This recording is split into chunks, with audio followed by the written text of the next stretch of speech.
Hello. So welcome to my little presentation about cryptocurrencies. So hopefully by the end of this, you'll have a better understanding of not only how our current financial system works, but also how a cryptocurrency financial system would work as well. So let's jump into it. So the two main crypto networks are the Bitcoin and Ethereum networks. So the key concept to understand here is that these technologies aren't just currencies; they're self-sustaining financial systems with an inbuilt currency. So the Bitcoin and Ethereum network essentially play host to the Bitcoin and Ether or ETH tokens, which act as the network's currency. So the overall argument for why we need cryptocurrencies is because we're still using a financial system that was built and designed in the 1600s, and it's just not suitable or efficient enough for a globalized market. So before we jump into how these networks actually work, we'll do a quick history lesson. So money started with the gold standard, and this essentially worked like this. So the more gold that there was in the world, the less value that one gold brick had. So this was for a couple of reasons. The first one was that it was very hard to make more of, so the supply couldn't be increased very easily. This meant that it held its value over time very well. Second reason is that it was very easily malleable and divisible, so you could mint it into coins, and stuff like that. And the third reason is that when paper money came around, you could actually exchange your paper money for gold from the government. And that's how paper money had value. Now, contrary to popular belief, it wasn't actually the governments who decreed gold to be money. In fact, in order to get their paper money accepted at all as usable currency, they had to actually hold large reserves of gold to back that paper money just so that people would use it. So then we jump to government money or fiat money. So this is essentially, all currencies today that are managed by a government. So when World War I rolled around, all the major governments essentially ran out of money to fight the war. So governments, what they did, they de-linked their paper money from gold, meaning that you couldn't convert it back. And what this meant was that governments were able to issue way more paper currency than they had in gold reserves, to fight the war, but essentially it's just debased the value of paper money. So when we look at this graph comparing gold to all the different currencies, we can see that pretty much all currencies have just fallen pretty drastically. In fact, they're only worth about 2 to 3% of what they were back only 100 years ago. And this is a very long-winded way of explaining how inflation works, and essentially delivers us to this concept of unsound money that doesn't have any underlying value. It's only worth the purchasing power that it gives us, meaning it's only worth what we can buy with it. So let's have a look at our current financial system. And so this is essentially just a network of organizations that includes banks, governments, reserve and central banks, financial processors like Visa, MasterCard, and other financial institutions.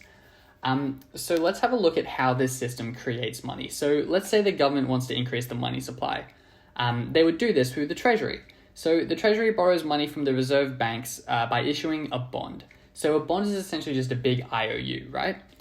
So the Treasury says to the Reserve Bank, I would like to borrow some money, and in return, I'm going to give you this piece of paper that says I owe you that money, plus the interest that will be paid over a 10-year time period.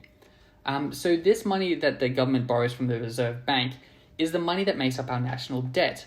And this will need to be paid back later through taxation. So a way you could look at this is stealing money from the future in order to pay for things now. Now, look, you might be thinking, well, this sounds extremely unsustainable given how fast our debt is growing. It sounds like very short-term thinking, and you'd be right. That's because our financial system is based off of Keynesian economics. But thankfully, its founder, John Keynes, had a great answer for how we should be thinking long-term. There may be consequences in the long run, but there was no point worrying about long-term consequences because, in the long run, we are all dead. As Keynes's most famous defense of high time preference libertine irresponsibility famously stated. So yeah, that's Keynesian economics, the theory that pretty much underpins our entire financial system. But the crazy part about all this is that this isn't even the biggest downfall of the way our current financial system works. In my opinion, the biggest downfall comes from the creation of money. So let's get back to that. So how exactly do governments borrow from reserve banks? And this is where the creation of money comes in. So reserve banks who don't actually have any money essentially just write a check from a blank account and give it to governments. And we can see that explained here in a book published by the Federal Reserve Bank of Boston in 1984. So that says that when you or I write a check, there must be sufficient funds in our account to cover the check. But when the Federal Reserve writes a check, there is no bank deposit on which that check is drawn. When the Federal Reserve writes a check, it is creating money. But here's where we see just how inefficient our financial system is, because in come the banks. The Treasury issues IOUs, bonds. The banks then buy those IOUs with currency. The Federal Reserve then writes IOUs, checks, and hands them to the banks in exchange for the Treasury's IOUs, the bonds. And currency is created. So what's really happening is the Federal Reserve and the Treasury are just swapping IOUs, using the banks as middlemen, and abracadabra, presto, currency magically springs into existence. This process repeats and repeats over and over again, enriching the banks and indebting the public by raising the national debt. The end result is that there's a buildup of bonds at the Federal Reserve and currency at the Treasury. So what this is saying is that in our current system, we pretty much operate on debt, because in order to get new money into the economy, we have to increase the debt that we owe to the Federal Reserve. So the banks essentially just act as middlemen to allow the transaction to take place. And not that this is an inherently flawed system, but it's just inefficient when you apply it to, a global 21st century economy. It's just outdated. So that's pretty much our financial system in a nutshell. So we're going to be comparing it to cryptocurrencies coming up. But just in summary, the two main issues that our current financial system has when creating money is that it's very short-term in its approach in terms of, basing it off of Keynesian economics, which doesn't really have any long-term strategies for managing inflation, as well as the fact that it's, with the involvement of banks, it's just inefficient. And this begs the question, do we need banks? So how can cryptocurrencies aim to solve these issues? By this point, there's thousands of cryptocurrencies out there. I'm mainly going to be talking about Bitcoin, mainly just because it's the biggest by market cap, but also because it was the first. So in 2009, an anonymous identity called Satoshi Nakamoto dropped the infamous Bitcoin white paper. To this day, no one knows the identity of Satoshi, and they've become a bit of an idol in the crypto community. Even going so far as to having the base denomination of the token named after them. So we can see here Satoshi is the smallest unit of a Bitcoin, equivalent to 100 millionth of a Bitcoin. These are also called sats. So how exactly does Bitcoin work? Well, the first thing we need to understand is something called blockchain technology. So this is the underlying technology that allows cryptocurrency networks to exist. In its most basic form, blockchains, they're just a database, but they're arranged a little bit differently to normal databases.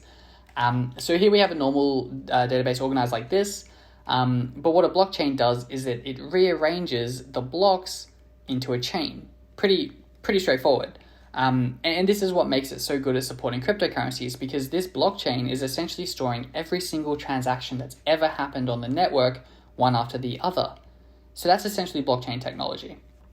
Now let's imagine, you and your friends go traveling, and you all write down who's paid for what on a shared Google Doc.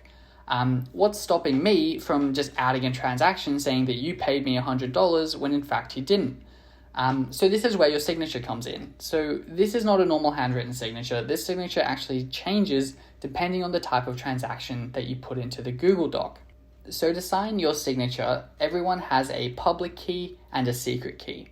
So in order to sign and therefore authorize a transaction out of your wallet, you would have to combine both the transaction details and your secret key and encrypt them. Now, this encryption is done through a cryptography tool called SHA-256. This is a form of encryption that was designed by the US NSA in I think 2001. In its most basic form, SHA-256 takes pieces of data and encrypts them into a string of numbers and letters that cannot be turned back into its original data set. Cool, so let's look at an example of how this encryption works. So if we put into a SHA-256 calculator Bitcoin full stop, it will return a seemingly random string of numbers and letters. Not random, but seems random. And that's the point. So when we get rid of the full stop, the entire string changes.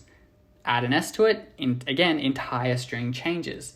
But if we return to the original message, Bitcoin full stop, we can see that the string is exactly the same. Ends E75, ends E75. Now, the only way that this string of seemingly random numbers and letters can be reverse engineered back into the original message is through quantum computing. And in all honesty, that's bare minimum decades away from being usable. And the only way that we can get, reverse this now is through guess and check, which, as you can imagine, would just take forever. So this encryption method, it's part of what makes the network so secure, because it's virtually impossible to reverse engineer and find out someone's secret key which would essentially give you permission to spend that person's coins. However, the network still needs to verify the transaction. So to do this, the network takes your public key and compares this to the encrypted signature, which remember includes your secret key. So if this matches, the network verifies it and broadcasts the transaction to the network. However, what's stopping me from just copy-pasting that transaction and stealing all your money that way?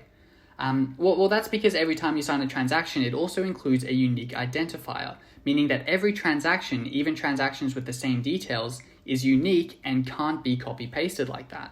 So this is essentially how transactions are verified, but how do these transactions actually work its way onto the blockchain? So this is where miners come in. So miners are essentially just big supercomputers that take transactions and upload them to the network in exchange for new Bitcoin. And this is how new Bitcoin enters the network. And this is what we mean by Bitcoin is self-sustaining, because the new money being added to the network goes to the people maintaining the network. So they're essentially incentivized to keep the network going. But the way in which these blocks are uploaded is what makes the network so secure.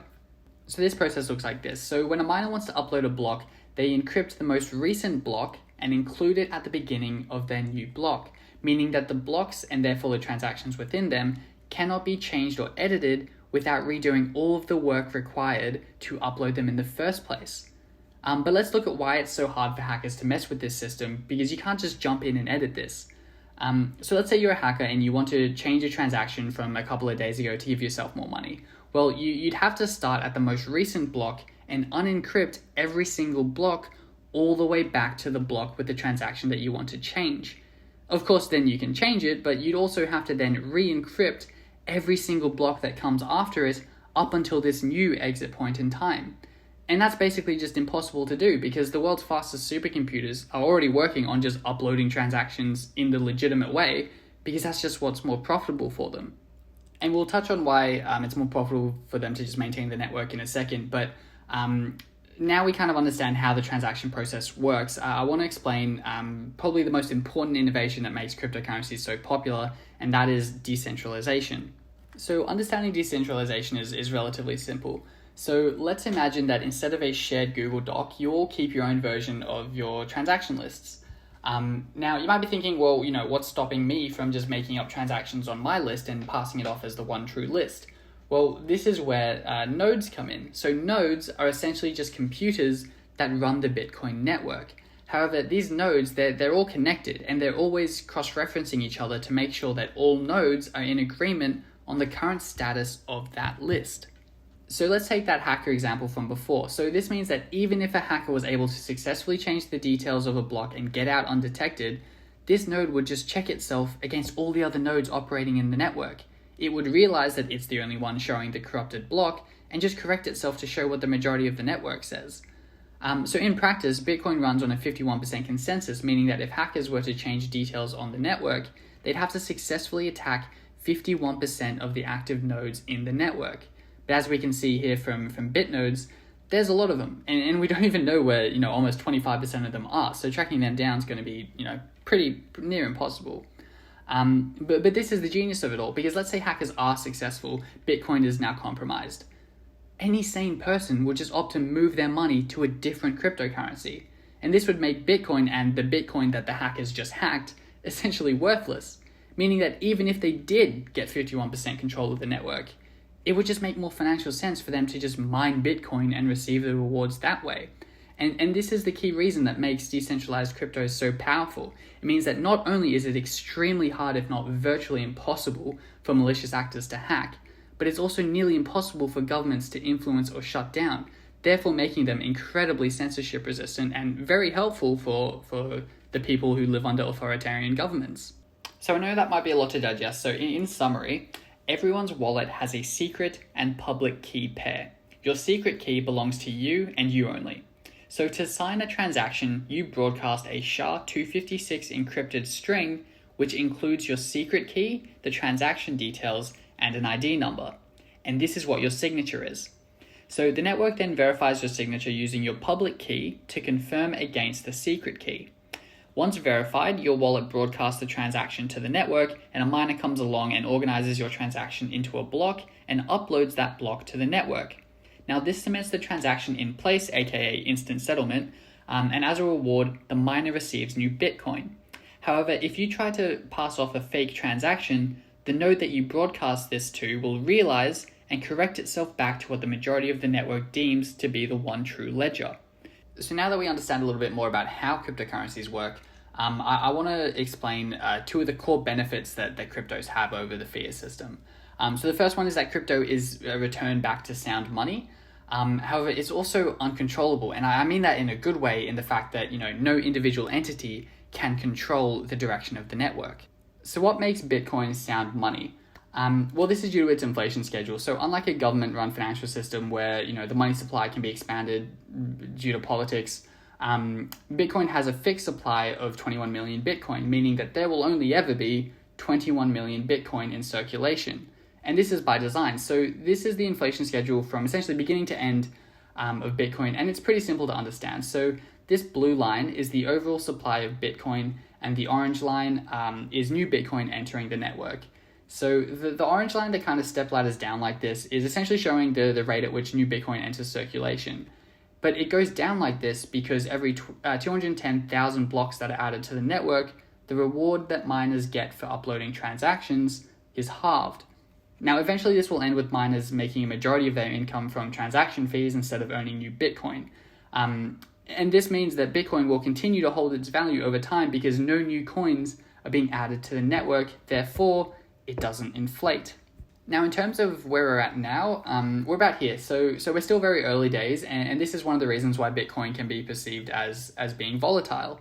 But essentially what this means is that by 2025, we'll only have 1 million Bitcoin left to mine. And that'll happen over the next 120 years leading up to 2140 when the last Bitcoin is due to be added to the network. So this is why Bitcoin holds its value so well. But you might be thinking, well, what happens if we run out of Bitcoin?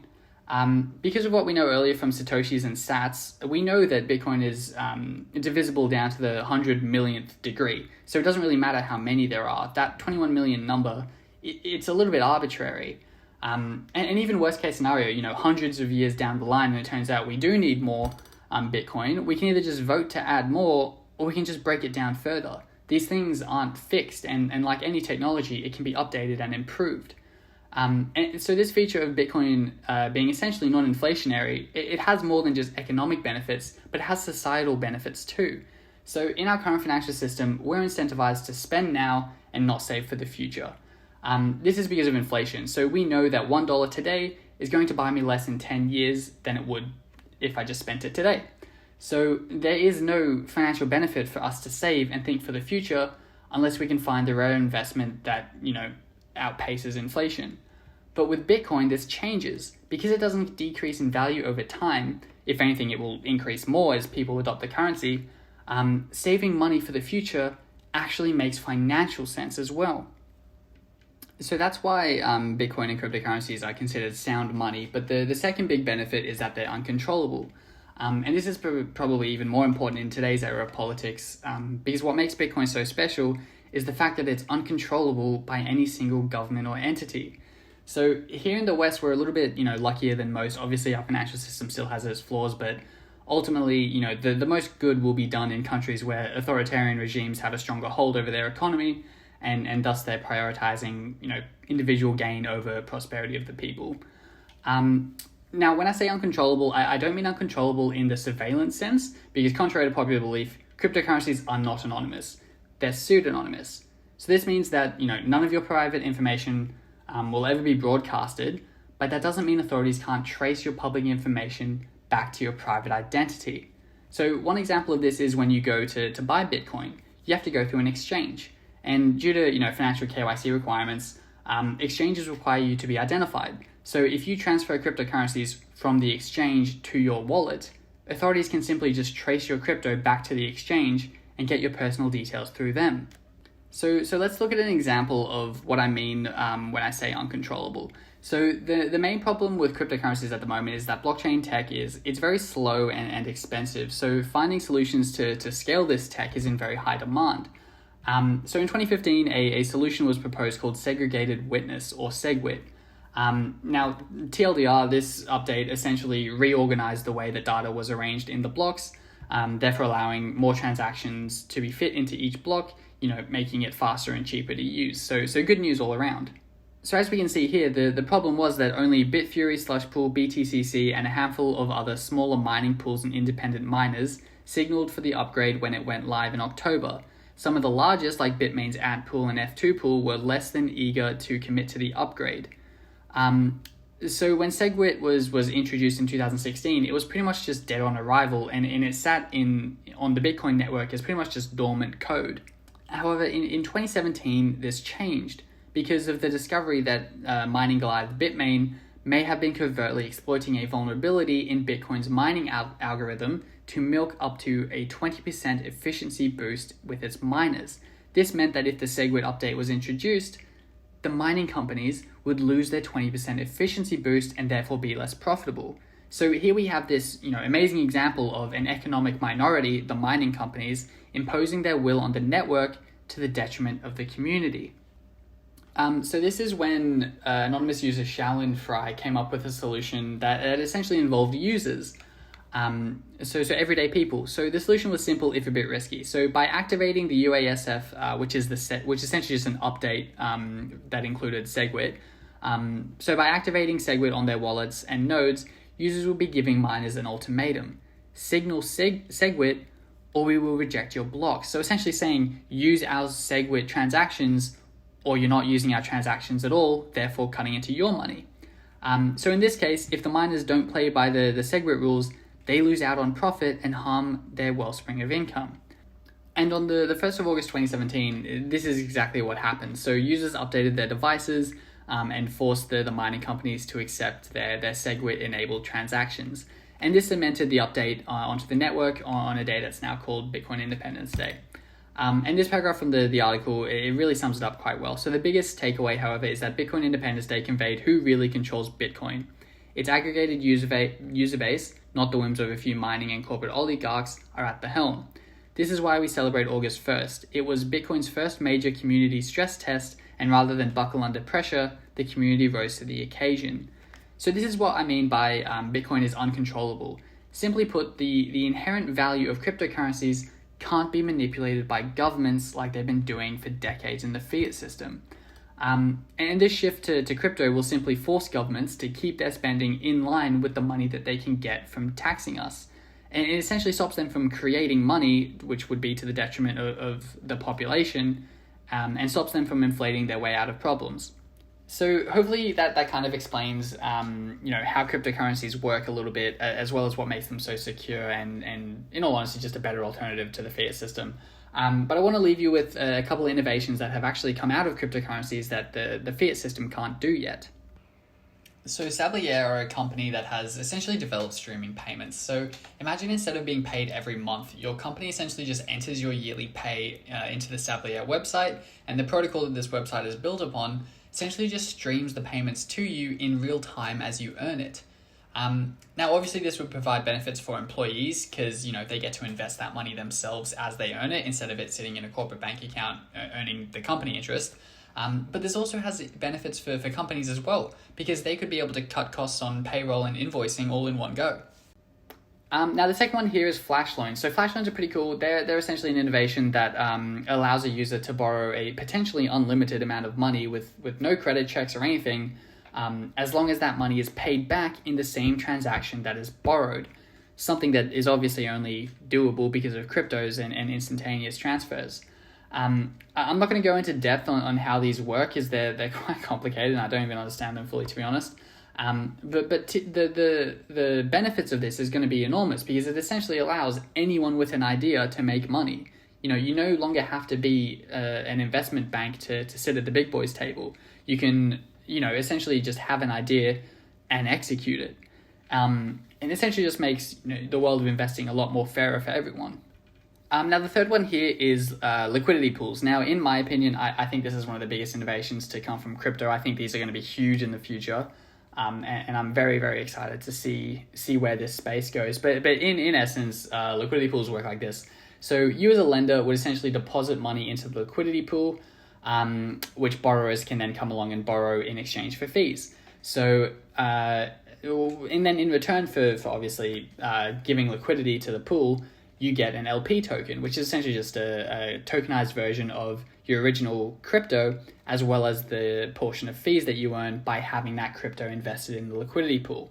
So essentially, lenders are being rewarded for providing liquidity, and borrowers are paying the liquidity pool in return for borrowing crypto. Now you might be thinking, that just sounds like a bank, and you'd be correct, except in crypto's case, we're cutting them out entirely and just replacing them with code. Now that being said, we're still a fair way away from not needing banks anymore. This tech is obviously still very, very early days and definitely still in its infancy. So it'll probably be a couple of years until crypto can do what the banks and the fiat system do now. But this is such a fast moving industry that new innovations are popping up every day. So yeah, that's pretty much cryptocurrencies. So that's it from me. I hope this kind of stream of consciousness style of presenting this kind of helps. This is kind of how I understand cryptocurrencies and how I can make sense of it in my head. So hopefully I've done a good enough job at trying to convey that. But yeah, honestly, I think cryptos are going to be the future of finance. I think they're so fascinating, and there's just so much more that we can do with cryptos than we can do in the fiat system. So yeah, if this is something that interests you and you want to look into this further, I highly recommend The Bitcoin Standard by Seyfedin Ammus. That's the book that we referenced earlier when we were talking about Keynesianism. It's pretty much our Bible. It's just a fantastic kind of introduction into Bitcoin. If you're not much of a reader, Peter McCormick does a good podcast called What Bitcoin Did. He did a whole series for beginners about it as well. That's on his Spotify. So I recommend that as well. Otherwise, if you're interested in wondering why I think we need cryptos and kind of what the next couple of years will be looking like, especially post-COVID, there's another video that's up about the collapse of the US dollar. It's a little bit depressing, and it is all speculation. So obviously, it's not really academic at all. But yeah, it's just an interesting piece if you're interested in that. But yeah, that's it from me. Hope you enjoyed, and yeah, thank you.